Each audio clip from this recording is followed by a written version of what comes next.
প্রবক্তা ঈশাইয়ার গ্রন্থ 32 ও 33 অধ্যায়। জেনে রাখো, একসময় একজন রাজা ধর্মিষ্ঠতার আদর্শ মেনে রাজত্ব করবেন। রাজ্য প্রধানেরা ন্যায়নীতির আদর্শেই প্রশাসন চালাবেন। তারা প্রত্যেকেই জনসাধারণের পক্ষ হয়ে উঠবেন, যেন বাতাসের সামনে আশ্রয়ের মতো, ঝড়ঝঞ্ঝার সামনে যেন আত্মরক্ষার স্থান, শুষ্ক ভূমির বুকে যেন জলধারা, ক্লান্তির প্রান্তরের মাঝখানে যেন উড়ঙ্গ শৈলের ছায়া। যারা চোখে দেখতে পায় তাদের চোখ আর বন্ধ থাকবে না তখন। যারা কানে শুনতে পায় কান পেতে শুনতে থাকবে তারা। তরবরে মানুষ যারা, তারা চিন্তা করে বুঝে নিতে চাইবে তখন। তোতলা মানুষ সেদিন কথা বলবে অনায়াসে, স্পষ্ট উচ্চারণে। নির্বোধকে মহৎ মানুষ আর বলবে না কেউ। কুটিলকে মহামতি বলাও হবে না, কেননা যে নির্বোধ সে তো নির্বোধ কথাই বলে থাকে, মনে মনে নষ্টামির ভাবনাই ভেবে থাকে, সে তো সারাক্ষণ অধর্ম করে থাকে। ভগবানের সম্বন্ধে যত ভ্রান্ত কথা সকলকে শুনিয়ে বেড়ায়। ক্ষুধার্ত মানুষকে সে খালি পেটেই ফিরিয়ে দেয়, তৃষ্ণার্ত মানুষকে সে জলও দেয় না। কুটিল মানুষ কুটিল কাজই করে থাকে। দিন দরিদ্র মানুষ ন্যায্য মিনতি জানালেও সে কিন্তু বদ মতলব এঁটেই থাকে। সে তো মিথ্যার আশ্রয় নিয়ে অভাবী মানুষের সর্বনাশ করতেই চায়। এদিকে মহৎ প্রাণ যে মানুষ, সে তো মহৎ কাজই করার কথা ভাবে এবং মহৎ কাজ করতে সর্বদা উদ্যোগীও হয়। শোনো যত নারী, তোমরা যারা এত আরামে রয়েছ, এবার জেগে ওঠো, আমার কথা শোনো।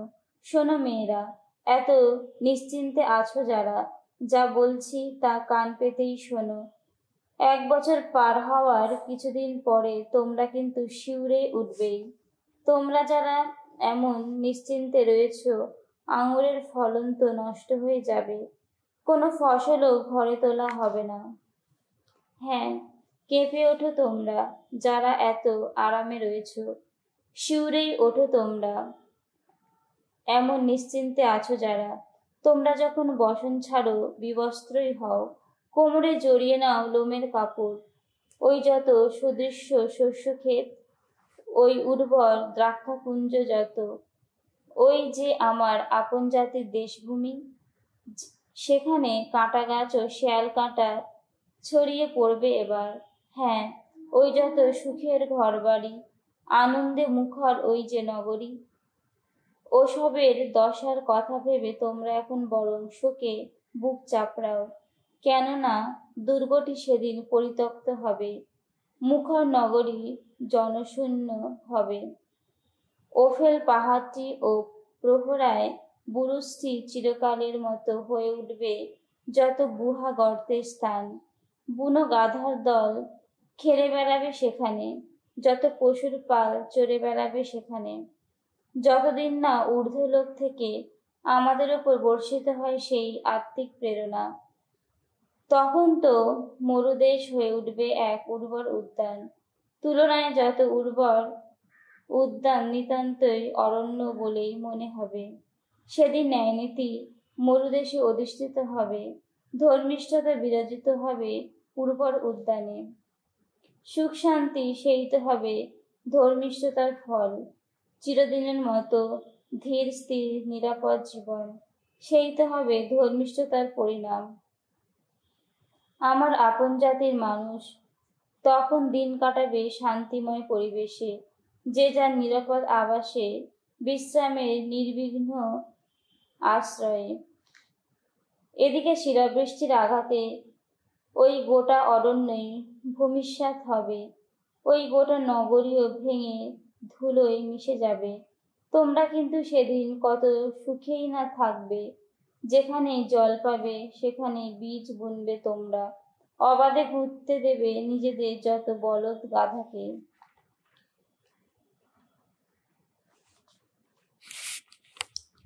ধ্বংসকারী শত্রুর সামনে নিরুপায় নগরবাসীদের বিশ্বাসপূর্ণ প্রার্থনা।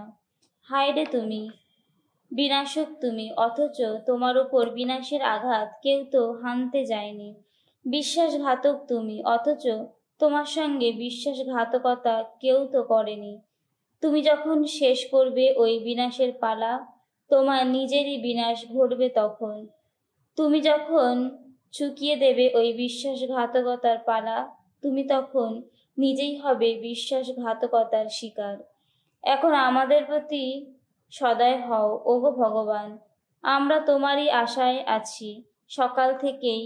আমাদের শক্তি সহায় হও, সংকটকালে হও আমাদের ত্রাতা। তোমার বজ্রকণ্ঠ শুনে ভিনদেশের মানুষ তো পালিয়েই যায়। তুমি সামনে দাঁড়ালে বিজাতীয়রা দিকে দিকে ছড়িয়েই পড়ে। তখন লুণ্ঠিত সম্পদের স্তূপ জমে ওঠে যেন ঠাসাঠাসি শুঁয়োপোকার ভিড়। সকলে লুটের ওপর ঝাঁপিয়ে পড়ে পঙ্গপালেরই মতো। আহা, ভগবান কতই না মহান! ঊর্ধ্বলোকেই তার অধিষ্ঠান। সিয়ন নগরীতে তিনি ন্যায় ও ধর্মিষ্ঠতার পূর্ণ প্রতিষ্ঠা ঘটাবেন। তিনি নিজেই হবেন তোমার এই দিনগুলির স্থিতির উৎস। প্রজ্ঞা ও সদ্জ্ঞান এমনই সম্পদ যা মানুষকে রক্ষা করে থাকে। ভগবৎ সম্ভ্রম সেই তো হবে সিয়নের বিত্ত সঞ্চয়। ওই শোনো, আরিয়েলের মানুষেরা পথে ঘাটে হাহাকার করছে এখন। শান্তি দূত যারা কাঁদছে তারা দুঃখের জ্বালায়। বাইরের যত রাজপথ আজ জনহীন, রাস্তায় কোনো যাত্রী নেই। চুক্তিভঙ্গ চলছে এখন। সাক্ষী যারা অবজ্ঞারই পাত্র তারা, কেউ কাউকেই সম্মান করে না। দেশটা এখন শোকে কি কাতর, কত নিস্তেজ। লেবানন লজ্জায় লীন হয়ে আছে, ম্রিয়মাণ হয়ে আছে। সারণ এখন যেন কোনো মরুপ্রান্তর। বাসান ও কার্মেলের সব কোথাও যত গাছের পাতা ঝরে গেছে। ভগবান বলছেন, এবার উঠব আমি, এবার সবার সামনে দাঁড়াবো আমি, এবার দেখাবো আমি কত মহান। তোমরা গর্ভে ধারণ করো তুষেরই ভ্রূণ, আর খড়কুটোরই জন্ম দিয়ে থাকো। তোমাদের নিঃশ্বাস যেন তেমনই আগুন যা গ্রাস করে ফেলবে তোমাদের। পুড়তে পুড়তে বিজাতীয়দের দশা হবে যেন ভাটিতে ফেলা চুন। আগুনেই পুড়তে থাকবে তারা, কেটে ফেলা কাঁটা ঝোপেরই মতো। তোমরা যারা দূরে আছো, এই যা করেছি আমি, এসো তাই শুনে যাও।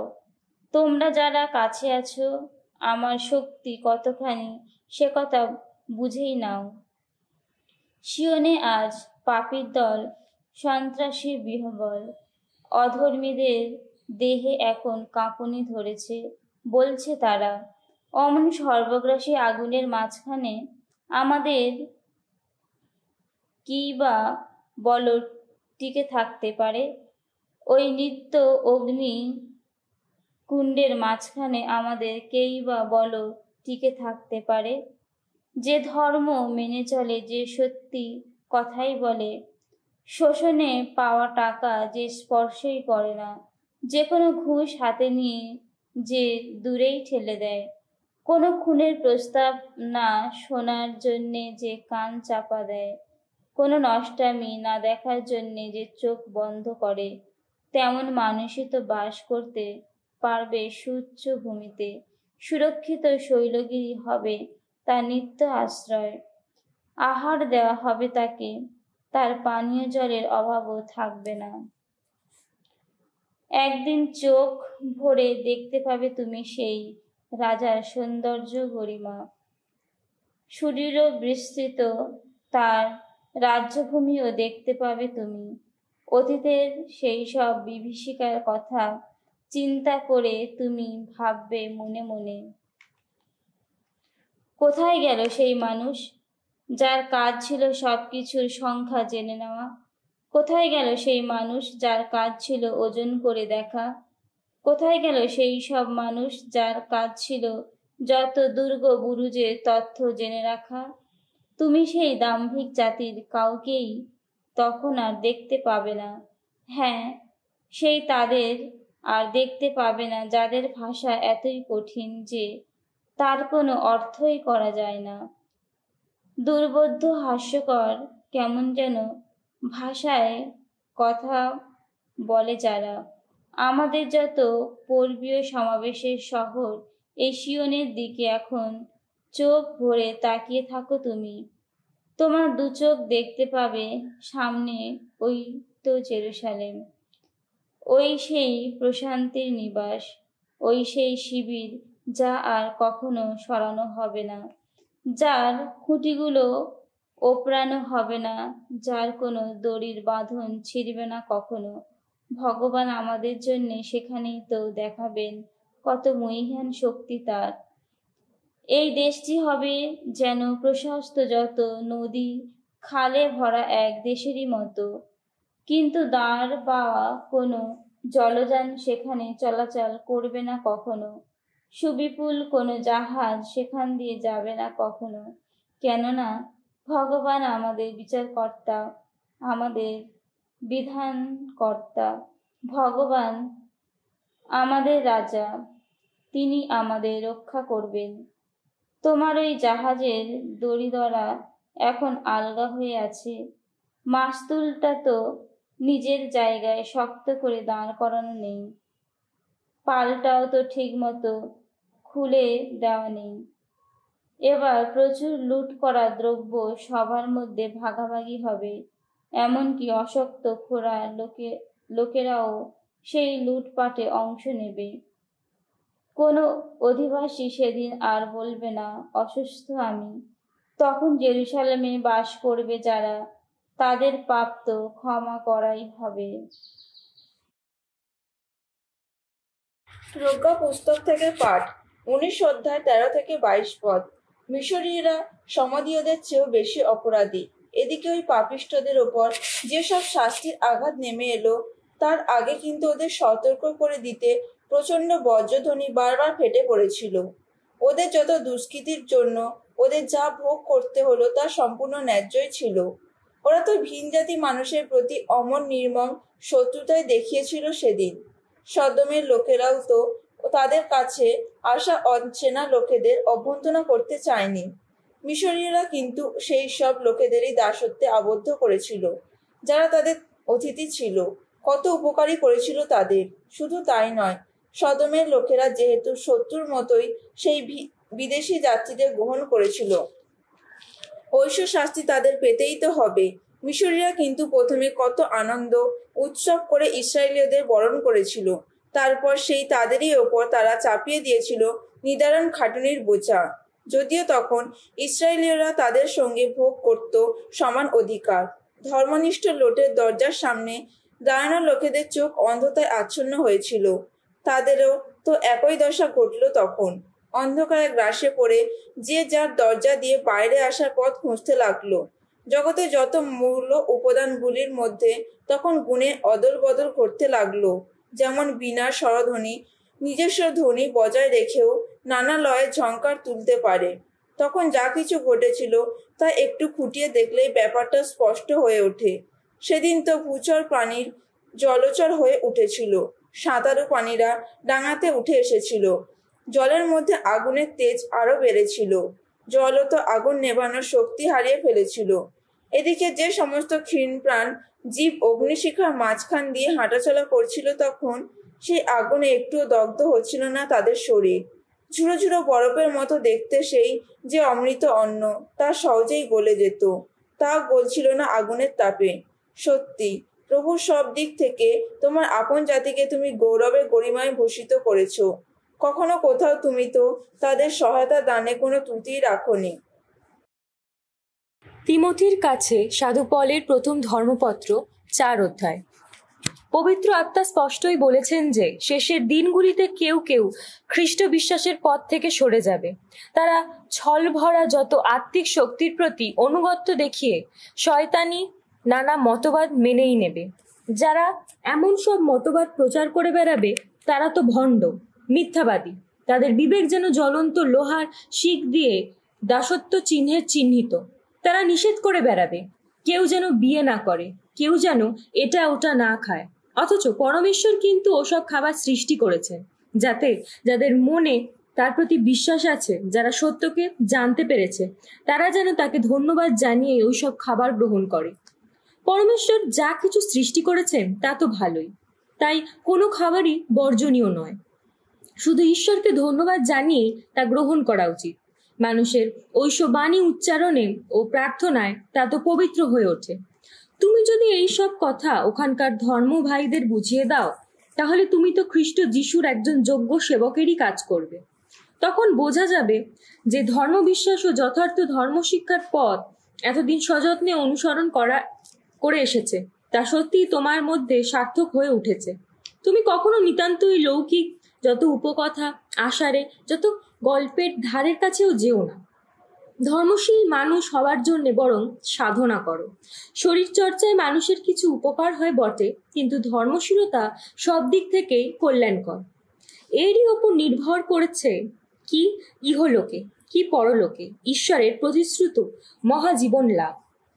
এই যা বললাম তা নিঃসন্দেহে সত্য এবং সম্পূর্ণ গ্রহণযোগ্য।